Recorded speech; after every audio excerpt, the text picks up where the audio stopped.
সর্বশেষ আপনাদের কাছে মেসেজ দিতে চাই। আপনারা সকলেই জানেন গত শুক্রবার দিন ৩ তারিখ আমার ছোট ভাই মাওলানা মামুনুল হক আপনাদের সকলের দোয়া, আন্তরিকতা এবং সহযোগিতায়, মুরব্বিয়ানে কেরামের সর্বাত্মক আন্তরিকতা এবং সহযোগিতায় আল্লাহর রহমতে মুক্তি পেয়েছে।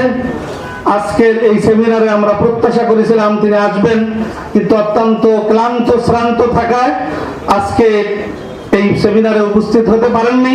ইনশাআল্লাহ হেফাজতে ইসলামের আগামী দিনের যে কোনো কর্মসূচিতে, যে কোনো প্রোগ্রামে ইনশাআল্লাহ আপনাদের সাথে একাত্ম থাকবে, আপনাদের সামনে থাকবে এবং আপনাদের সাথে থেকেই ইসলামের পক্ষে জীবনের শেষ মুহূর্ত পর্যন্ত ইনশাআল্লাহ দায়িত্ব পালন করে যাবে। তার সুস্থতার জন্য এবং আগামী দিনের পথ চলার জন্য আল্লাহ তাআলা সহজ করেন, এর জন্য আপনাদের সকলের কাছে দোয়া চেয়ে